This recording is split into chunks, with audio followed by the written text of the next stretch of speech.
Hello. So we are now moving on to chapter 10.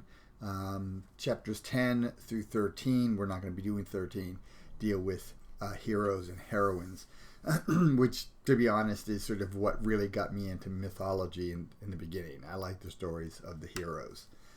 So the Maurizio has this thing at the beginning of chapter 10. She repeats it at the beginning of chapter 11 with heroines, where she talks about the 5 characteristics of the hero. It's useful information. It does not help us determine what makes a hero in a piece of literature. Because, first of all, it deals with the hero, the life as a whole. And any piece of literature is only going to look at a moment or a period in someone's life. So it's not really that useful for looking at literature. And one of the things, if you have a Catholic background, that you'll notice is there's a lot about the heroes that become sort of part of what Roman Catholics view with regard to saints. The hero is going to be dead. There's going to be a shrine in memory of the hero, that sort of thing. Those are the same sort of things that happen with saints. But you can look in the story for what in that story is the key characteristic of that hero. And that's something different than Maurizio's list. So Maurizio's list is true for, we're talking about cities and their shrines to heroes. It does not necessarily apply to heroes in literature.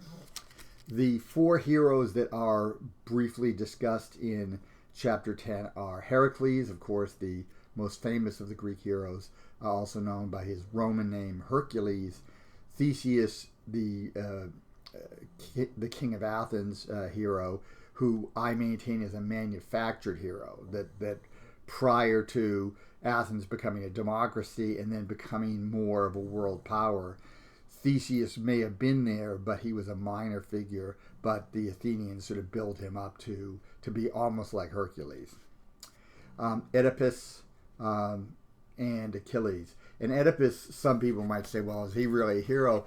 The way he is described in Sophocles, despite what he may have done, he is definitely a heroic figure. He's bigger than life, and he does save his city.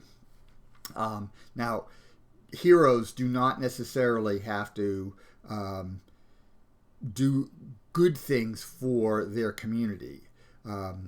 Our sense of a hero is someone who sacrifices him or herself or themselves for the community, right? So like a person who saves like a kid who's maybe in a crossfire, right? It's like 2 gangs shooting at one another, and there's this kid who's going to get hit, and then a guy tackles the kid and saves the kid, maybe gets shot himself. That person we would call a hero, right? He's not thinking about himself. He's thinking about someone else or about the community and doing what he can to help. Ancient Greek heroes do not necessarily think about their community. I mean, they're not totally devoid of it because you're always part of a community. But ancient Greek heroes sometimes do pretty horrific things. And Achilles, the main hero for this chapter, the work that he's mainly known in is the Iliad. And the Iliad, he's perfectly willing to let the entire Greek army die. I mean, he basically didn't care. He retires from the war because he's been insulted. And if that means the entire Greek army dies, then it's too bad for them. They shouldn't have insulted him, right? That's sort of his attitude. That to us does not seem to be a heroic attitude. So the literary selections from chapter 10 are some selections from the Iliad, from book 1, from book 21, I think, and book 24. And the theme of the Iliad is the rage of Achilles. The first word in the poem is Manin, which means really divine rage. So he has the rage of a god. And what is Achilles angry about? What's he raging about? He's raging because he has been insulted by Agamemnon. Agamemnon is the leader of the Greek expeditionary force at Troy. So technically Achilles superior, but Agamemnon is not as great a hero. He is a hero. He is not as great a hero as Achilles. And when Agamemnon insults Achilles, if Achilles takes that, the thinking is he then is lesser than Agamemnon. So in other words, if Agamemnon punks Achilles and Achilles does not respond in some way, then Achilles is basically saying Agamemnon's right. He really is top dog, and I am not the hero that I say I am. Right? So he is sort of in a bind. For him to maintain his heroic status, he sort of has to do what he does. But for us, that seems very unheroic, because he's basically letting Greeks die. But that's something to keep in mind. Then we've got the scholarship of chapter 10, and it really belongs with chapter 12. This really should be with chapter 12, but for some reason it's put here with chapter 10. Is from there's a selection from a work by Vladimir Prop, who was a Soviet folklorist. So he was a scholar of folklore who lived in the Soviet Union. He wrote a short book. It's, I don't know, maybe about 90 pages long. It's not a very big book, called Morphology of the Russian Folktale. The Kansas City Public Library used to have it, and I've actually read it. It's very difficult to read. And when you read the selection, you'll see it's sort of tough. He takes a lot of time to say stuff that he could probably say more briefly. His main thing is it's a structural look at stories. First of all, he's only looking at quest stories, which is why it really belongs with chapter 12, which deals with a quest hero. He looked at 100 Russian quest stories, and he came up with there were 7 types of characters that appeared in these stories. So you'd have the hero, you'd have the villain, you'd have the dispatcher, the guy who sends the hero on the mission. You'd have a helper, you'd have a donor, someone who gives the hero some important equipment that the hero needs. All right, and if you think of something like Star Wars, right, you get Luke as the hero, the person who sends him on the mission, it's the recording of Princess Leia, right, that he happens to get by mistake. He gets the lightsaber, which of course becomes sort of important to him. So those are things that sort of happen in the hero, and you could look at any story of heroism, we could see these characteristics, right? So it's a pretty common way of sort of organizing stories. The other thing are the functions, right? So the functions. He calls the functions, these are narrative elements in the story. And so there are 31 of them, according to Prop. In the 100 stories he looked at, he found 31 different types of narrative functions. And they always appear in the same order. Not all 31 appear in every story. In fact, probably all 31 don't appear in any of the stories. You might only have like 4. But they would be in the same order. And some of that makes pretty obvious sense, right? So something happens, which then causes the hero to leave. The hero goes and has his adventure. The hero successfully completes the adventure. The hero comes home, right? That would be like if we look at 5 things, they have to go in that order, right? You can't have the hero successfully completes his mission and then he gets the call to go on the mission, right? That's narratively, that's not going to work. So it's some of it is like, it seems pretty obvious, but the point is Prop is the one who really crystallized it, so that you can use it to look at narrative and see how narrative is organized. The comparative literary selections from chapter 10 come from the Epic of Gilgamesh, which is a Mesopotamian epic, and Virgil's Aeneid. In this chapter, in chapter 10, the selections from Gilgamesh basically deal with Gilgamesh.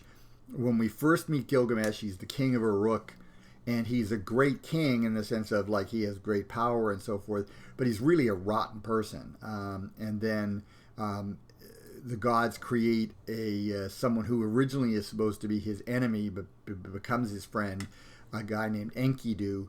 and then Gilgamesh and Enkidu go off and they use their sort of great power to fight monsters, which makes the world safer. Right, so that's, in some ways, Gilgamesh is more like Heracles in that, and then he goes off and defeats a bunch of monsters. The selection from the Aeneid comes from the end of the Aeneid. The Aeneid has 12 chapters, 12 books, and at the end, Aeneas is at war in Italy. He has to found a settlement in Italy. He has to marry this princess, and then, of course, that's going to lead eventually to the founding of Rome, which is what sort of the ultimate goal of the poem is, even though that event doesn't actually happen in the poem. But look especially at the end of Book 12. At the end of Book 12, now Aeneas is a totally different sort of hero from Achilles. Achilles is all about his pride, his ego, and making sure that he is recognized as a hero. That matters more to him than pretty much anything else. Aeneas is a different type of hero. He's a Roman hero. Now, Roman heroes can be very proud, but Roman heroes, for them to be Roman heroes, have to always subordinate themselves to Rome. What they do has to help Rome. If they do something that helps Rome, they are heroes. If they stand in the way of Rome in some way, no matter how heroic they are not heroes. So this is viewing a hero closer to the way we would view it. Someone who is going to sacrifice himself for his community. And Aeneas is a pretty level-headed hero for the most part in the Aeneid. But the very end of the poem, he meets the Italian guy he has to defeat. He meets him face to face. Of course, he defeats him. He's about to show him mercy, which earlier in the poem we have learned is sort of the way a Roman should act.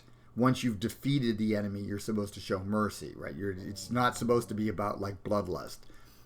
But the end of this poem ends with Aeneas giving in to bloodlust and killing this guy, and the guy's ghost going screaming to the underworld. And that's where it ends. So there's no resolution, there's no coming out of it. So it's quite different than what we have with Achilles, where Achilles does kill Hector brutally. He treats the corpse of Hector brutally. But then in Book 24, which we have a selection, Priam, Hector, the king of Troy, and Hector's father, comes and ransoms the body. And Achilles is very diplomatic and really kindly to Priam. I mean, as kindly as you can be. I mean, he did kill Priam's son, but he still treats the man with respect. And so in Achilles' case, he comes out of his rage and acts in a way that is decent.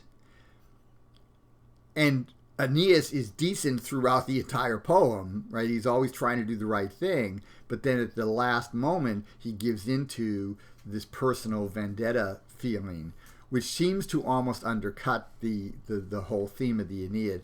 It's a problematic ending at any rate. I mean, every time I read it, it's like, what the hell? That at least completes chapter 10. There's a lot of stuff in there. The Nachleben section, I since I have a minute, does have 3 modern poems, one from World War I, one from World War II, and one from the Troubles in Northern Ireland, the Irish Civil War that took place in the 70s, in which Achilles is referenced. And you'll see how Achilles is referenced in those poems. And Achilles becomes sort of an important figure. There's also a reference to a book by a doctor named Jonathan Shea.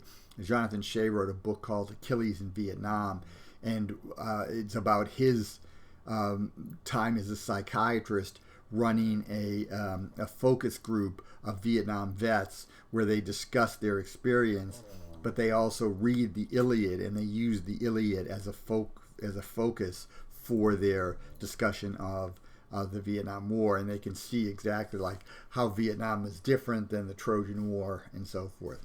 So next time we'll be going through chapter 11, and the only chapter that we'll look at that deals with heroines, and that we'll do next time.